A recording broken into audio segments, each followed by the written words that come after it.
নিচিতা এইডাল দাঙি দেচোন এইডাল এইডাল ওলি দিয়ক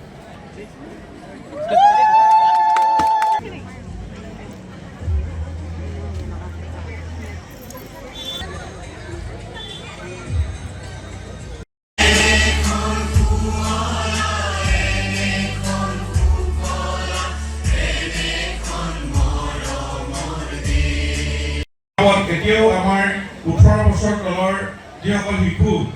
বা ছাত্ৰ বা নপঢ়া থাকিলেও যিসকল এতিয়াও ঘৰতে চিকিৎসা কৰিব পৰা নাই তেওঁলোকৰ কাৰণে এটা খুব ভাল দিন আমি এই কেম্পৰ যোগেদি এক মিছনমূলক এই কামখিনি কৰিবৰ কাৰণে মাননীয় মুখ্যমন্ত্ৰী ডক্টৰ হিমন্ত বিশ্ব শৰ্মা ডাঙৰীয়াই অসমৰ এনেধৰণে প্ৰতিটো সমষ্টিত 126টা সমষ্টিত এই শিবিৰ আয়োজন হৈছে আৰু ইয়াতে বহু ধৰণৰ The screening of disease, our DC আয়ুক্ত মেডামে কৈছে যে গোটেই তেওঁ ডাক্তৰ যেনেকৈ মেডিকেল কথাখিনি তেওঁ ভাল ধৰণে বুজাই দিছে আপোনালোকক আৰু ইয়াত 50টা ডিজিজ অসম চৰকাৰে ভাৰত চৰকাৰৰ সহযোগত এখন লিষ্ট কৰিছে বিশেষকৈ যিসকল দিব্যাংগ বা তেওঁলোকৰ স্কিন ডিজিজ বা এনেধৰণে যিখিনি ৰোগ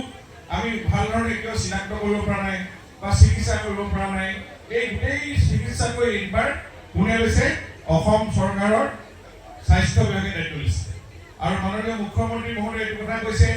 যে আজি যদি 18 বছৰ তলৰ এই শিশুসকলক তেওঁলোকৰ যদি ইয়াত ট্ৰিটমেণ্ট হয় মেডিচিনত ভাল হয় মেডিচিনত ভাল হ'ব যদি ইয়াতে নোৱাৰি আসাম মেডিকেল কলেজ বা গুৱাহাটী জিএমচিত নিব লাগে তেনেধৰণে উচ্চ চিকিৎসা কৰিব লাগে সেইটো ব্যৱস্থা আছে যদি তাতোতকৈ যদি অসমৰ বাহিৰত চিকিৎসা কৰিব লাগে সেইখিনিলৈকে অসম চৰকাৰে দায়িত্ব লৈছে যাতে তেওঁক চিকিৎসা কৰি তেওঁক যাতে সুস্বাস্থ্যৰ অধিকাৰী কৰিব পাৰি এই ব্যৱস্থাটো এটকা পইচাও আমাৰ এই গৃহস্থই বা পিতৃ মাতৃয়ে খৰচ কৰিব নালাগে সমস্ত টকা চৰকাৰে খৰচ কৰিব লগত এজন এটেণ্ডেন্স সৈতে গতিকে এনেকুৱা সুন্দৰ স্বাস্থ্য বান এখন অসম আমি গঢ়িব লাগিব আৰু মানুহৰ আমি সকলোৱে জানো স্বাস্থ্য ধন পৰম ধন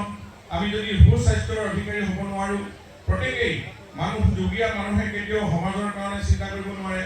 ৰোগীয়া মানুহে কেতিয়াও নিজৰ ঘৰখনৰ কাৰণে নিজৰ কাৰণে ভালদৰে চিন্তা কৰিব নোৱাৰে গতিকে তেওঁক আমি স্বাস্থ্যৱান কৰি তোলা আৰু তেওঁলোকৰ ৰোগ নিৰাময় কৰি পৰিয়ালটোলৈ শান্তি